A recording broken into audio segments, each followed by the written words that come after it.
Hawaii is home to some of the most biologically diverse forests in the world. A delicate cathedral of plants and animals that exist nowhere else on Earth. And it's all under serious threat. And those sharp-tusked, giant-horned, forest-destroying threats have reproduced themselves into catastrophic numbers. However, there may just be a solution. His name? The man with the bear! Mr. Aloha himself, Justin Lee.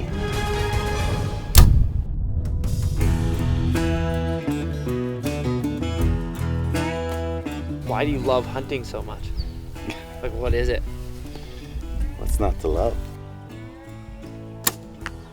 Oh. You know, everybody is always like, oh, I do it for the food aspect. I do it because I want to know where my food comes from. I do it because of this, I do it because of that. That's all part of it.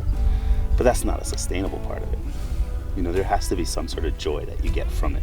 You know, the joy that I get from connecting to the land, walking barefoot in the cold ass grass. I know that's a morbid thing to say. Oh, it's a morbid activity. When I'm hunting, like, it brings me so much joy. Yeah. So much joy. And it's not in, like, I think it's hard for people to understand, like, it's not in the death that I'm finding the joy. Mm-hmm. It's in all the work and preparation and getting to that animal. And the best thing about bows is getting close, being quiet. They don't know you're there. Like, that opportunity to not feel like a visitor, but to feel like you're part of it. We're just gonna go hardcore heavy. Lots of meat in this stew because we got lots of meat.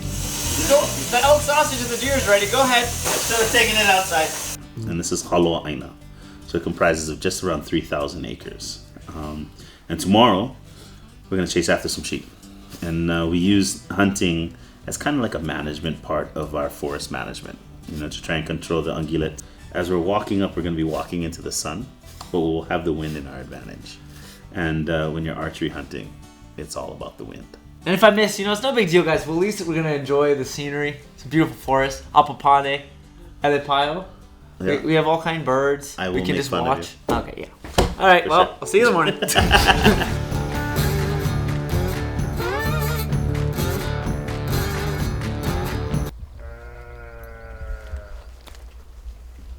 That's just Justin.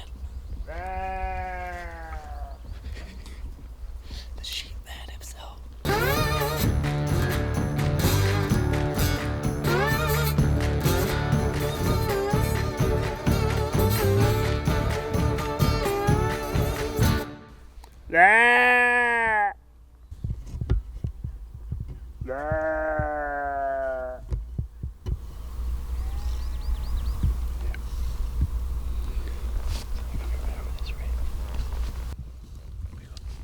As soon as he gets on the mat, you probably can't hear him, but they're answering.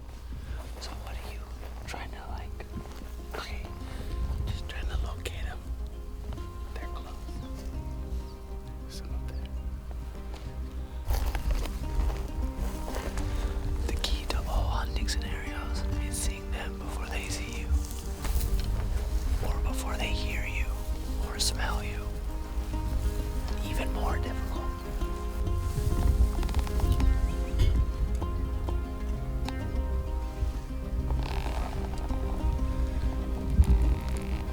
Don't move.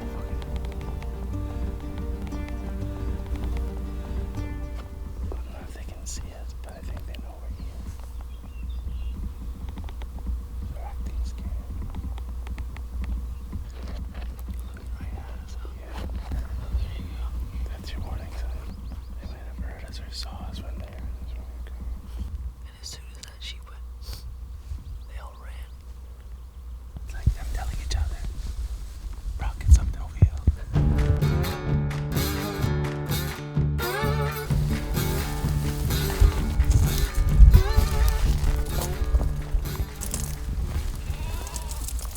So we gotta be really, really quiet. And we're just gonna walk through this. Come down. Oh shit, they're blowing. When they sneeze, you blew it. We blew it.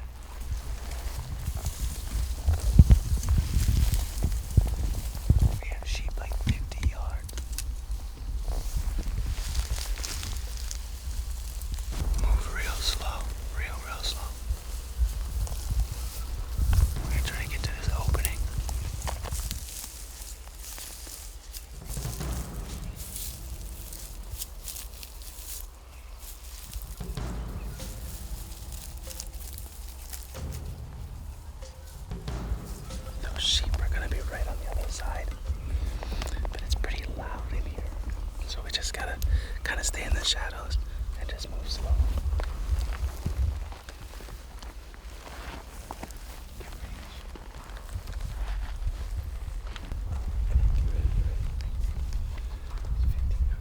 When you're ready, just draw.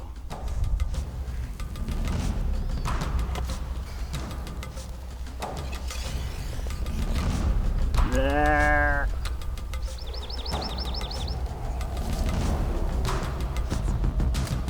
Nah. Boom, dude, you drilled him. You drilled him. Get on. I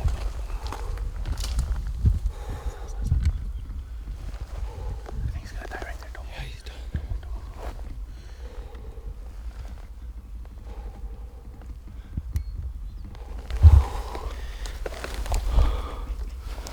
We drilled him. We drilled him. I watched him pop out the other side. We drilled him. The best feeling is watching an arrow hit and knowing it hit good.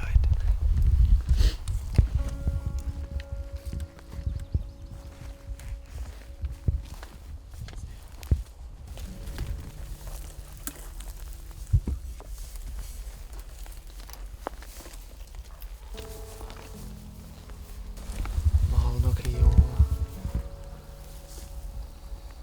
What a cool animal, man.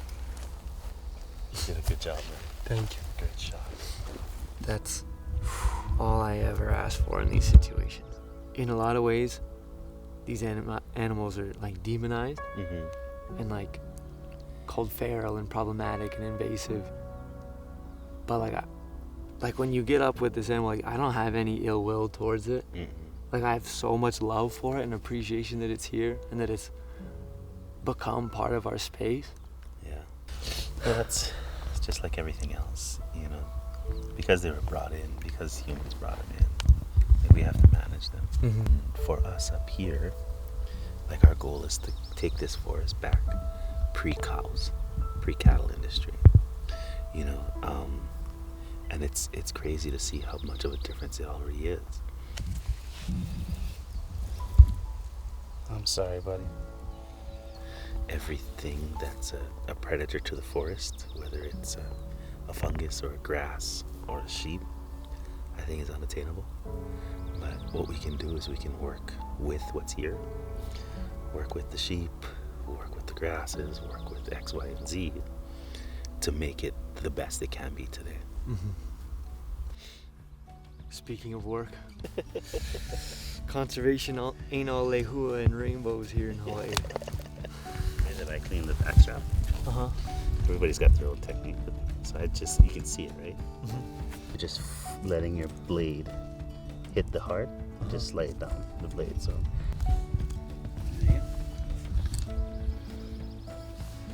Yeah. This is the goal right here. All right. Sweet. Your turn. To go that high. Oh, right. I forgot we were rotating.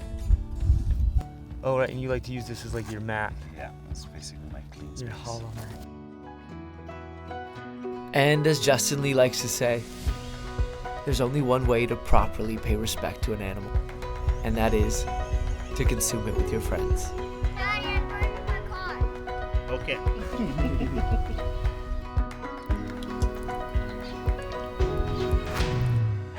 So how many different kinds of trees are you planting here?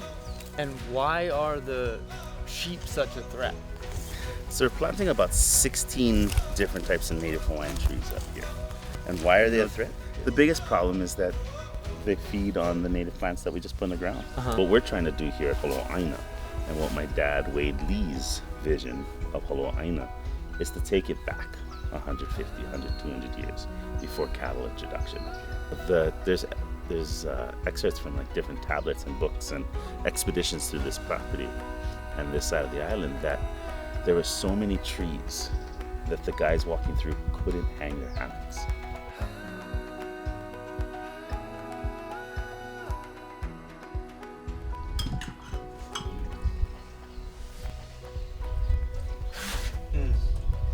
That's good. So from Hawaii with Aloha, what is one thing that home has instilled in you that you'd like to pay forward? You know, I think it's our job as people of Hawaii to educate who's coming to us, you know, and it's the people that are receiving the education to take the step forward and practice what we're teaching, because you can get quickly voted off in heaven. And so if you don't come here and you don't show respect, you know, and there's a lot of people that just don't know, you know, and I think it's our job to be like, you know, hey, this is why we don't take fish this time of the year from there. This is why we don't take those lobsters. This is why we clean our shoes before we enter the forest. You know, this is why we break food together.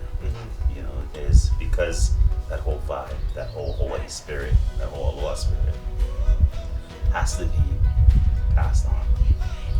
Education. Hawaii definitely provides a unique education, and I'd like to see it spread. Whether you're willing of that education or not, you're gonna get educated. Next weekend, Justin Lee's podcast is gonna drop. The weekend after that, we're putting out a brand new video all about the Hawaiian language. Don't miss it, guys. Subscribe and keep your eyes out for a particularly badass shirt inspired by our Justin Lee episode. In fact, it might be linked right here already. Don't miss it. We're making stuff. I love you guys. I appreciate it. See you later.